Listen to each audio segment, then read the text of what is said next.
Hello students, welcome back to our YouTube channel JRF Station. I am Sneha, your guide and mentor. I hope आप सब अच्छे होंगे। तो चलिए आज का सेशन शुरू करते हैं। तो आज का जो सेशन है उसमें हम डिस्कस करने वाले हैं कि जो भी हमारे स्टूडेंट्स हैं जो दिसंबर 2025 के यूजीसी नेट एग्जाम के लिए प्रिपरेशन कर रहे हैं, तो उनके लिए हम एक 6 मंथ्स की स्ट्रेटेजी लेकर आए हैं। तो स्टूडेंट्स आज हम डिस्कस करने वाले हैं कि मैम हम किन स्ट्रेटेजीज को फॉलो करें, किन किन चीज़ों को अगर हम फॉलो करते हैं तो हम नेट और जेआरएफ के बिल्कुल करीब चले जाएंगे। अगर हमने इनको फॉलो किया तो हमारा नेट और जेआरएफ बिल्कुल इजीली क्लियर हो जाएगा। तो स्टूडेंट्स आज हम इसके बारे में ही डिस्कस करने वाले हैं। तो अगर हमारे चैनल पर कोई भी व्यूअर है जो न्यू है तो प्लीज आप हमारे चैनल को लाइक, शेयर और सब्सक्राइब जरूर कीजिएगा। So let's start our today's class. तो स्टूडेंट्स जब हम हमारी 6 मंथ की स्ट्रेटेजीज बनाएंगे तो सबसे पहले हमें क्या क्लियर होना चाहिए, जो हमारा एग्जाम का पैटर्न है, जो हमारा यूजीसी नेट का एग्जाम होता है उसका हमारा क्या पैटर्न रहता है। तो सबसे पहले हम उसको ही अंडरस्टैंड करते हैं, देन हम अपनी स्ट्रेटेजीज बनाएंगे। ऐसा क्यों है?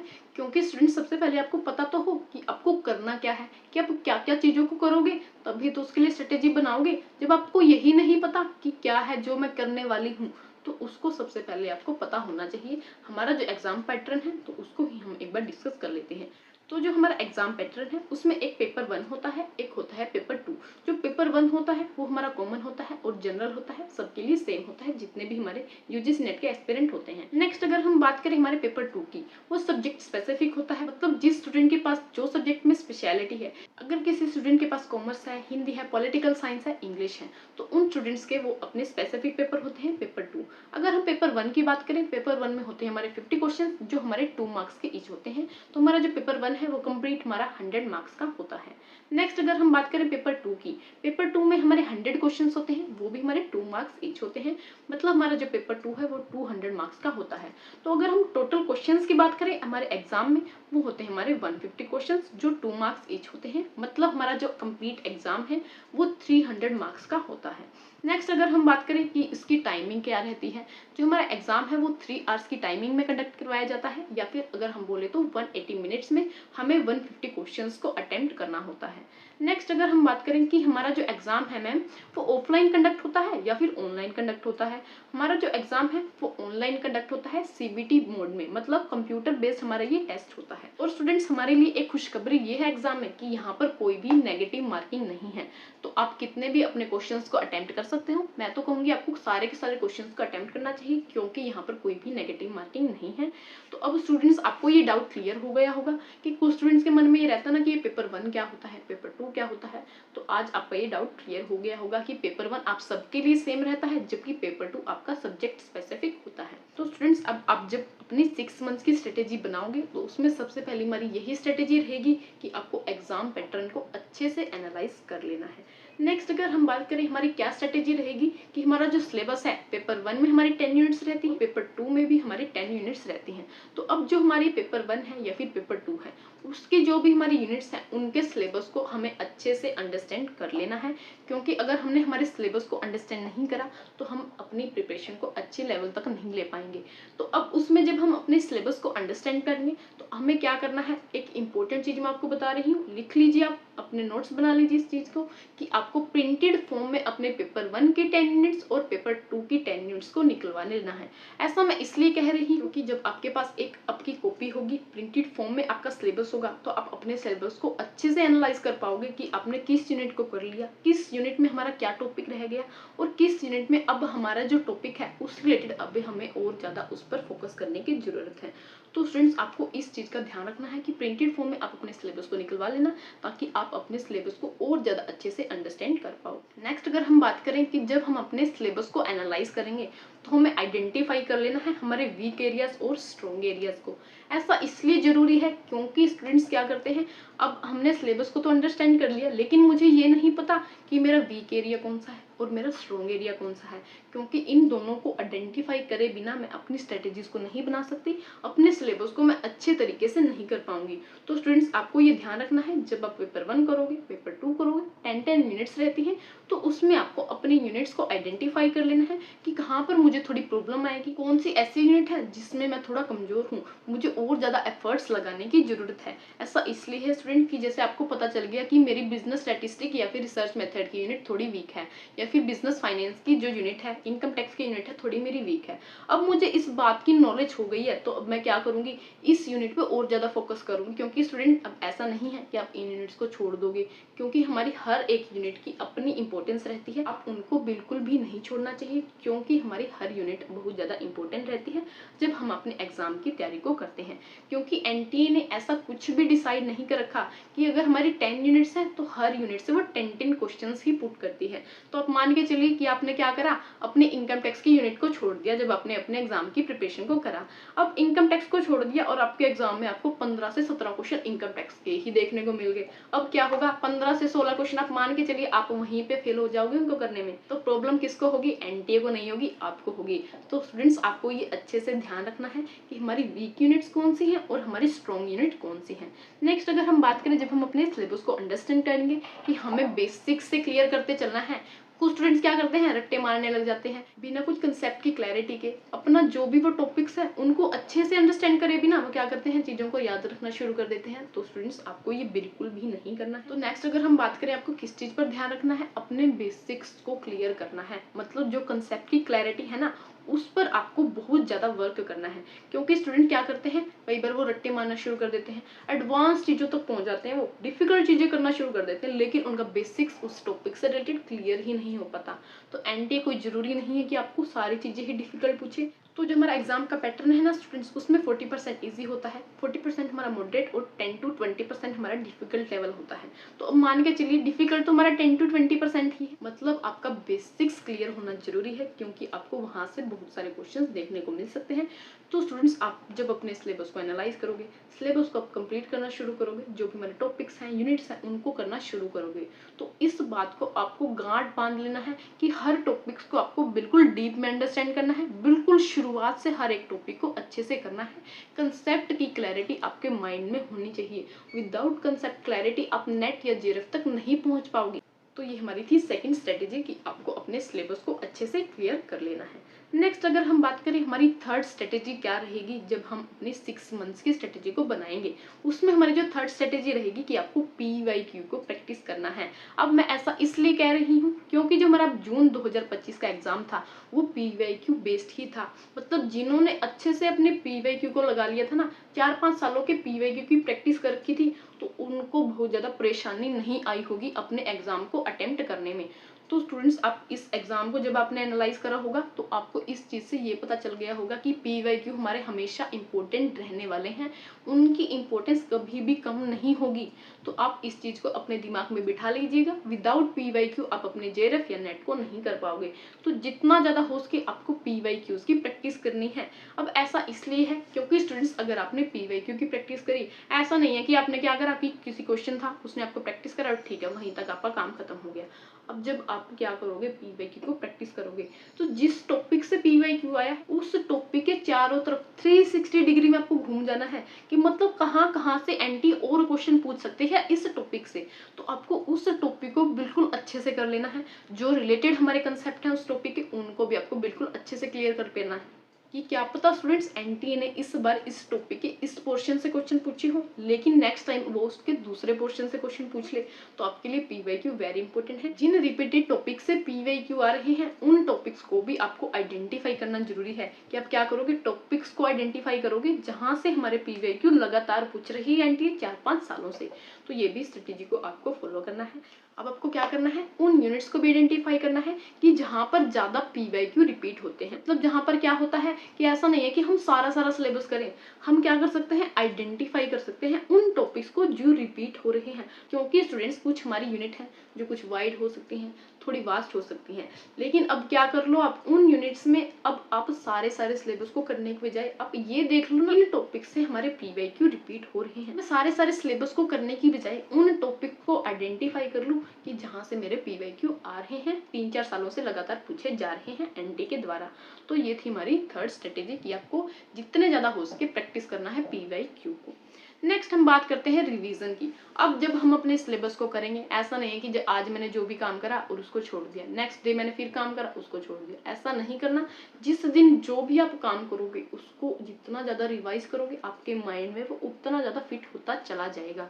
तो स्टूडेंट्स आपको ये ध्यान रखना है, जो भी टॉपिक आप करोगे, जिस भी यूनिट को आप करोगे, तो आपको उसको टाइम टू टाइम रिवाइज करना है, क्योंकि विदाउट रिवीजन आप अपने दिमाग में उन चीज़ों को याद नहीं रख पाओगे। और अगर आप याद ही नहीं रख पाए अपने क्वेश्चंस को, अपने जो भी टॉपिक्स हैं, तो आप अपने जो भी नेट है एग्जाम हमारा, उसको अटेम्प्ट नहीं कर पाओगे। नेक्स्ट अगर हम बात करें कि जब हम रिवीजन करेंगे, आपको हैंड रिटन नोट्स बनाने हैं। हैंड रिटन मैंने ऐसा इसलिए लिखा हुआ है क्योंकि कई स्टूडेंट्स क्या करते हैं कि कुछ चैनल से उन्हें कंटेंट मिल रहा है, उसकी फोटोकॉपी करा ली, या फिर कुछ बुक्स हैं उनकी फोटोकॉपी करा ली, और उनको मिला के वो पढ़ते रहते हैं। लेकिन स्टूडेंट्स आपको उनको तो पढ़ना ही है, इसमें कोई दोराई नहीं है कि आप उनको छोड़ दीजिए, आप उनको पढ़ सकते हैं, ठीक है, आपके लिए अच्छा है। लेकिन अगर आपने जो भी अपने कंटेंट उठाया है, जो भी अपने रिसोर्सेज को कलेक्ट करा है, उन रिसोर्सेज से आपको क्या करना है, अपने शॉर्ट नोट्स बनाने हैं। तो स्टूडेंट्स अगर आपने ये काम कर लिया ना कि आपने अपने हाथों से नोट्स बना लिए, तो आपके दिमाग में वो चीजें फिट भी हो जाएगी। और जेआरएफ की सीढ़ियां अगर 100 है ना, तो आप मान के चलिए 50 सीढ़ियां तो आप ऐसे ही चढ़ चुकी हो, अगर आपने हाथों से नोट्स बना लिए हैं और उनको टाइम टू टाइम रिवाइज करा। ये स्टूडेंट्स हम नेक्स्ट बात करते हैं कि जब भी आप अपने यूनिट को रिवाइज करोगे, तो जब आपने यूनिट को रिवाइज कर लिया, तो आपको उसके शॉर्ट नोट्स बनाने हैं 4 से 5 पेजेस में। अब स्टूडेंट्स रिवीजन के दौरान जब आप जैसे आपने सिलेबस कर लिया है, अपने यूनिट्स को रिवाइज कर रहे हो, तो जब आप अपनी यूनिट्स को रिवाइज करोगे, तो उस टाइम पर जब आपकी जो भी यूनिट रिवाइज हो चुकी है कंप्लीट, तो जब आप यूनिट को कंप्लीट कर लिया है, तो उसके आपको 5 से 10 पेजेस में नोट्स बना लेने हैं उस कंप्लीट यूनिट के। मतलब आपने क्या कर रखा होगा, क्या पता किसी यूनिट को आपने कंप्लीट नोटबुक में लिखा होगा, या फिर हाफ नोटबुक में उसको लिखा हुआ होगा अपने नोट्स में। इसका मुझे ये बेनिफिट मिलेगा कि स्टूडेंट जब आपका एग्जाम होगा, दिसंबर का जब आपका एग्जाम होगा, तो ऐसा तो है नहीं कि जैसे आपके एग्जाम के 5 से 10 दिन रहते हैं तो आप हर यूनिट को बिल्कुल डीप डीप में रिवाइज करोगे, पूरी पूरी बुक्स पढ़ोगे, पूरी पूरी नोटबुक्स पढ़ोगे।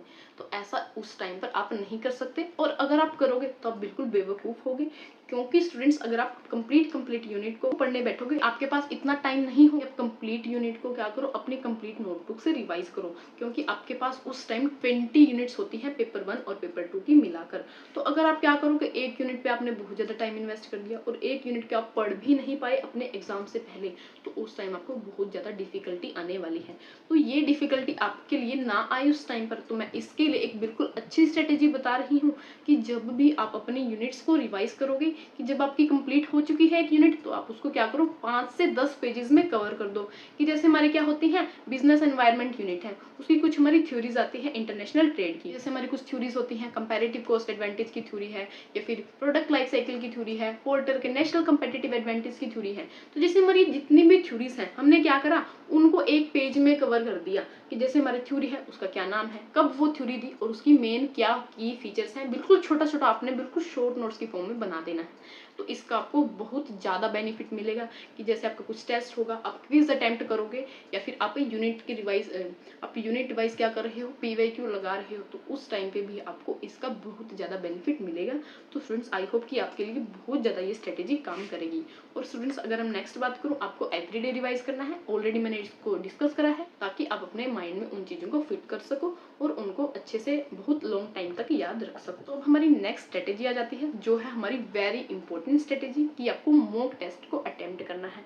अब स्टूडेंट्स क्या गलती करते हैं कि उनको ये चीज़ का पता चल चुका है कि हमारा जो टेस्ट है वो ऑनलाइन मोड में कंडक्ट होता है। वो क्या करते हैं, बुक से पीवाईक्यू को लगाते हैं, कुछ उन्होंने और कंटेंट ले लिया, वहां से पीडीएफ की फॉर्म में क्या कर रहे हैं, वो अपने जो पीवाईक्यू है लगा रहे हैं। 10 क्वेश्चन पे उन्होंने 1 घंटा लगा दिया, फिर 20 क्वेश्चन करे, फिर उन्हें 2 घंटे लगा दिए। मतलब क्या हो रहा है, वो क्वेश्चंस तो सोल्व कर पा रहे हैं, लेकिन जो मेन दिक्कत कहाँ है कि वो टाइम को अपना मैनेज नहीं कर पा रहे हैं, विद एक्यूरेसी के साथ अपने क्वेश्चंस को अटेम्प्ट नहीं कर पा रहे हैं। तो स्टूडेंट जो ये हमारी लिमिटेशन है, ये प्रॉब्लम्स हैं, ये हम मॉक टेस्ट के थ्रू क्या कर सकते हैं, रिमूव कर सकते हैं। अब स्टूडेंट्स आपको पता है कि हमारा ऑनलाइन कंडक्ट होता है, तो मैं आपको ये सजेस्ट करूंगी और रिकमेंड करूंगी कि आपको लैपटॉप या फिर कंप्यूटर पर ही अपने मॉक टेस्ट को अटेम्प्ट करना चाहिए। क्योंकि कोई स्टूडेंट है जिनको बिल्कुल भी कंप्यूटर नहीं चलाना आता है, लैपटॉप नहीं चलाना आता है, तो उनको बहुत ज़्यादा डिफिकल्टी आएगी जब वो अपने यूजीसी नेट के एग्जाम को क्या कर रहे होंगे, अटेम्प्ट कर रहे होंगे, जिस दिन उनका एग्जाम, तो उस दिन आपको ये डिफिकल्टी ना आए और आप अपने अच्छे से जो सारे के सारे क्वेश्चन है 150 उनको अटेम्प्ट कर सको इन टाइम में। तो ये आपको फॉलो करना है इस स्ट्रेटेजी को। तो फर्स्ट आपको क्या करना है, कंप्यूटर या लैपटॉप से अपने मॉक टेस्ट को अटेम्प्ट करना है। अब स्टूडेंट्स जब आप मॉक टेस्ट को अटेम्प्ट करोगे, तो उसका मेन बेनिफिट क्या मिलेगा आपको, कि जैसे मैं क्या कर रही थी कि 3 घंटे आपको मिलते हैं अपने जो 150 क्वेश्चंस को अटेम्प्ट करने में। अब मैं क्या कर रही थी कि जैसे मेरे ऊपर टाइम चलेगा और मैं क्वेश्चंस को अटेम्प्ट कर रही हूँ, तो जब मैं क्वेश्चंस को अटेम्प्ट करूंगी कि मेरे ऊपर एक टाइम बाउंडेशन है, टाइम लिमिटेशन है, तो मैं काम को जल्दी परफॉर्म करने की कोशिश करूंगी। अब किसी ने क्या करा, मेरे को कुछ काम बोल दिया और कोई टाइम मेरे को नहीं बताया कि कितने टाइम में कर दो, तो मैं क्या करूंगी, काम को क्या तक 3-4 दिन बाद शुरू करूँ, या फिर मतलब तो मैं क्या करूंगी, काम को बिल्कुल लेजी वे में करूंगी। मतलब मेरे ऊपर कोई टाइम तो है नहीं, तो मैं बिल्कुल इजी आराम आराम से अपने काम को करूंगी, क्वेश्चन सोल्व करूंगी। लेकिन किसी ने मुझको बोल दिया कि मैम आपको 50 क्वेश्चन करने हैं और 1 घंटे में करने हैं, तो मैं क्या करूंगी, अपने टाइम को मैनेज करती हुई चलूंगी कि मुझे इस क्वेश्चन पर ज्यादा टाइम नहीं लगाना है। और नेक्स्ट क्वेश्चन में अगर करूंगी कि हाँ मेरा एक क्वेश्चन आ रहा है तो ठीक है, अगर मुझे नहीं आता, मुझे उससे रिलेटेड कुछ भी नहीं पता, तो मैं उस क्वेश्चन पर अपना टाइम बिल्कुल भी वेस्ट नहीं करूंगी, नेक्स्ट क्वेश्चन पे मैं आगे बढ़ जाऊंगी। तो अब ये जो मेरे को आर्ट है, ये स्किल है टाइम को मैनेज करने की, वो मुझे कैसे आएगी कि जब मैं मॉक टेस्ट को अटेम्प्ट करूंगी। क्योंकि स्टूडेंट जब आप जैसे क्या करोगे, एक मॉक टेस्ट अटेम्प्ट करा, उसमें आपको बहुत ज्यादा प्रॉब्लम आएगी जब आप शुरू वाला मॉक टेस्ट लगाओगे, क्योंकि आपके बहुत सारे क्वेश्चन गलत होंगे, आपसे अटेम्प्ट भी नहीं हो पाएंगे 150 क्वेश्चन। नेक्स्ट डे आप फिर लगाओगे, फिर जैसे जैसे आप उस प्रैक्टिस को फॉलो करोगे कई दिनों तक, देख पाओगे इस चीज को कि आप 3 घंटे से कम टाइम में भी अपने 150 क्वेश्चन को अटेम्प्ट कर पा रहे हो। तो स्टूडेंट्स अब आपको इससे एक टाइम मैनेजमेंट की आर्ट है वो सीखने को मिल जाएगी। तो आपको ध्यान रखना है जितने ज्यादा हो सके आपको मॉक टेस्ट को अटेम्प्ट करना है। नेक्स्ट अगर हम बात करें कि मुझे क्या और बेनिफिट मिलेगा जब मैं मॉक टेस्ट लगाऊंगी, तो मुझे अपनी स्पीड का पता चलेगा और मुझे अपनी एक्यूरेसी का भी पता चलेगा कि जैसे मैंने मॉक टेस्ट लगाया, उसके बाद मैं अपने जो मॉक टेस्ट है उसको एनालाइज करूंगी कि मैंने कहाँ पे गलती की, कहाँ पे मुझे गलती नहीं करनी चाहिए थी, कि कहाँ पे बिल्कुल मैंने सिली मिस्टेक्स कर दी। तो अब मुझे इस चीज का पता चल जाएगा, तो मैं नेक्स्ट टाइम क्या करूंगी, ऐसा तो है नहीं उन्हीं गलतियों को दोबारा दोहराऊंगी, उन्हीं मिस्टेक्स को दोबारा दोबारा करूंगी। तो हो सकता है कि क्या पता मैं दोबारा कर दूं, लेकिन जब नेक्स्ट टाइम फिर मैं मॉक टेस्ट लगाऊंगी तो ऐसा तो है नहीं मैं बार बार ही उन गलतियों को दोहराऊंगी। तो स्टूडेंट्स आपको अपनी एक्यूरेसी का पता चलेगा, स्पीड का पता चलेगा कि मैं कहाँ पर अपना बहुत ज्यादा टाइम वेस्ट कर रही हूँ और कहाँ पर मुझे टाइम वेस्ट नहीं करना चाहिए। तो इन सब चीजों की नॉलेज आपको मॉक टेस्ट अटेम्प्ट करने के दौरान हो जाएगी। अब स्टूडेंट मॉक टेस्ट का क्या फायदा होता है कि आप सब स्टूडेंट्स को जैसे अपने कंसेप्ट क्लियर हो चुके हैं, आपका सिलेबस हो चुका है, तो जब आप कंसेप्ट को अप्लाई करोगे, उनको इम्प्लीमेंट करोगे, कब इम्प्लीमेंट करोगे, जब आप क्वेश्चंस करोगे, मॉक टेस्ट अटेम्प्ट करोगे, तो उन दोनों चीजों में बहुत ज्यादा डिफरेंस होता है कि मतलब कंसेप्ट की क्लैरिटी और कंसेप्ट को अप्लाई करना, उन दोनों चीजों में डिफरेंस होता है। ऐसा मैं इसलिए कह रही हूँ क्योंकि बहुत सारे स्टूडेंट्स ऐसे हैं जिन्होंने अपना बहुत ज्यादा टाइम वेस्ट कर देते हैं सिलेबस को करने में, लेकिन जब उस सिलेबस को इम्प्लीमेंट करने की बारी आती है, मतलब जब हम अपने क्वेश्चन को सोल्व करना बैठते हैं, जब हम अपने क्वेश्चंस को सोल्व करने बैठते हैं या फिर पीवाईक्यू को लगाने बैठते हैं, तो हमसे वो क्वेश्चन ही सोल्व नहीं हो पाते, हम उस क्वेश्चन की जो भी हमारी अंडरस्टैंडिंग है उसको ही नहीं समझ पाते। तो ये गलती आपको नहीं करनी है, तो जितने ज्यादा हो सके मॉक टेस्ट को अटेम्प्ट करना है। नेक्स्ट अगर हम बात करें कि अब स्टूडेंट्स क्या करेंगे कि मैम जब वो मॉक टेस्ट लगाएंगे तो उनको सबसे बड़ी प्रॉब्लम क्या आएगी कि उनका स्कोर बहुत कम बनेगा जब शुरू में, तो वो अंडर कॉन्फिडेंट फील करेंगे। तो स्टूडेंट्स आपको अंडर कॉन्फिडेंट बिल्कुल भी फील नहीं करना है अपने मॉक टेस्ट के दौरान अगर आपका लो स्कोर बनता है। ऐसा इसलिए है क्योंकि स्टूडेंट्स आप मॉक टेस्ट इसलिए अटेम्प्ट कर रहे हो ताकि आपकी स्पीड बढ़े, आपकी एक्यूरेसी बढ़े और आप टाइम को मैनेज करना सीख पाओ। तो स्टूडेंट्स आपको बिल्कुल भी ऐसे घबराने की जरूरत नहीं है, डिमोटिवेट होने की जरूरत नहीं है कि मैम हमारा तो स्कोर लो बन रहा है, जब मैंने मॉक टेस्ट लगाए मेरे तो स्कोर ही नहीं बन पा रहा। तो शुरू में जैसे आप पाँच मॉक टेस्ट लगाए, जैसे आप क्या करोगे, शुरू में 4-5 मॉक टेस्ट लगाओगे, 5 से 7 मॉक टेस्ट लगाओगे, तो उस टाइम आपका स्कोर लो बनेगा। जैसे जैसे लेकिन आप प्रैक्टिस करोगे मॉक टेस्ट की, तो आप धीरे धीरे चीजों को सीखना शुरू कर दोगे, क्योंकि हर चीज सीखने से तो होती है ना। ऐसा तो है नहीं हर कोई बिल्कुल परफेक्ट बन के आए इस दुनिया में, मॉक टेस्ट बिल्कुल शुरू से ही लगाते हैं हम और इजीली सारे के सारे क्वेश्चन कर देंगे, तो ऐसा तो नहीं होता ना स्टूडेंट। हर कोई यहाँ पर सीख रहा है, दुनिया में हर कोई कुछ ना कुछ लर्न कर रहा है, तो आप भी इस चीज को सीख पाओगे अगर जितना ज्यादा प्रैक्टिस करोगे, क्योंकि practice makes a person perfect. तो आपको इस चीज को ध्यान रखना है कि जब आप मॉक टेस्ट को अटेम्प्ट करोगे तो आपको अंडर कॉन्फिडेंट फील नहीं करना। हमारे मॉक टेस्ट है उसका हमारा मेन ऑब्जेक्टिव हमारा यही होना चाहिए कि हमें अपने टाइम को मैनेज करना सीखना है, हमारी स्पीड को बढ़ाना है और हमारी एक्यूरेसी को हमें साथ लेकर चलना है। अब स्टूडेंट्स हम नेक्स्ट स्ट्रेटेजी की बात करते हैं कि हमारे मोटिवेशन के बारे में, क्योंकि स्टूडेंट जब आप अपनी प्रिपरेशन करोगे तो कुछ आपके टाइम ऐसे आएंगे जब आपको लगेगा कि नहीं मैम हमसे नहीं हो पा रहा, हमारा नेट नहीं हो पाएगा, हमारा जेरेफ नहीं हो पाएगा, कि कुछ आपके पास ऐसा टाइम आएगा जब आप गिव अप करने की सिचुएशन में हो जाओगे। तो स्टूडेंट्स आपको उस टाइम पर बिल्कुल भी गिव अप नहीं करना है। आपको एक चीज को हमेशा याद रखना है कि it's your journey of learning, ये मतलब आपकी ये एक जर्नी है ऐसा नहीं है कि हम हर कोई परफेक्ट बन के आए हैं, हम हर चीज़ को जानते हैं। तो क्या करोगे, चीज़ों को सीखोगे, प्रैक्टिस करोगे। जितना ज़्यादा आप हर रोज रिवाइज करोगे तो चीज़ें आपके लिए आसान होती जाएंगी। तो आपको बिल्कुल भी गिव अप नहीं करना है, बिल्कुल भी एंग्जाइटी नहीं लेना है, डिप्रेस नहीं होना है। तो हम सीखेंगे, मतलब अगर हमने गलती की तो हम उन गलतियों से सीखेंगे और हम अपने अंदर इम्प्रूवमेंट करेंगे। तो स्टूडेंट, आपको इस चीज़ को ध्यान रखना है, आपको बिल्कुल भी गिव अप नहीं करना है। आपको एक जर्नी है हमारी लर्निंग की, उसको ही अपने माइंड में रखना है। नेक्स्ट अगर हम बात करें कि क्या कर सकते हो स्टूडेंट, आप अपने आप को इम्प्रूव कर सकते हो, बट आप कभी भी किसी भी काम में, किसी भी टॉपिक में परफेक्ट नहीं बन सकते। ऐसा मैं इसलिए कह रही हूँ क्योंकि आपको कई बार आपके टॉपिक्स ऐसे देखने को मिलेंगे जहाँ से आपको बिल्कुल नए क्वेश्चन देखने को मिल रहे हैं। कि जैसे आपने क्या करा था, उस टॉपिक को कर लिया था, लेकिन जब आपने क्वेश्चन को अटेम्प्ट करा कुछ नए क्वेश्चन देखने को मिल गए, तो आप बिल्कुल एकदम से ऐसे हो जाओगे कि नहीं मैम, मेरा तो ये टॉपिक ही नहीं हो पाया, मेरे तो ये भी क्वेश्चन नहीं आ रहे, मुझे ये भी क्वेश्चन नहीं आ रहे। तो आप इस चीज को ध्यान रखना है, आप किसी भी टॉपिक में परफेक्ट नहीं बन सकते। आप क्या कर सकते हो, किसी भी टॉपिक को अच्छे से कितना भी कर लो, कुछ ना कुछ आपको नई चीजें हमेशा देखने को मिलेंगी। तो जितना ज्यादा आप नया देखोगे, नया सीखोगे, तो आपका उतने ही ज्यादा अपने आप को इम्प्रूव कर पाओगे। क्योंकि आप किसी भी चीज में परफेक्ट नहीं बन सकते, आप नई चीजें ही हमेशा सीखोगे। नेक्स्ट अगर हम बात करें, लास्ट जो हमारी है, हमारी फाइनल स्ट्रेटेजी की आपको think positive and start your preparation now. Student, last अगर हम बात करें, आपको पॉजिटिव सोचना है और अपनी प्रिपरेशन को अभी शुरू कर देना है। आपको अपने माइंड में गलत चीजों को, नेगेटिव थिंकिंग को नहीं लेकर आना है कि आपको कई लोग कहेंगे कि आपसे तो नहीं हो पाएगा, आप तो मैथ में कमजोर हो, आपको तो डीआई नहीं आती। तो हमारे जो माइंड में हमारे अपने आप के बारे में कुछ परसेप्शन बनी हुई है, कुछ स्कीमास बने हुए हैं, तो हमें सबसे पहले उन सब चीज को निकाल कर फेंक देना है।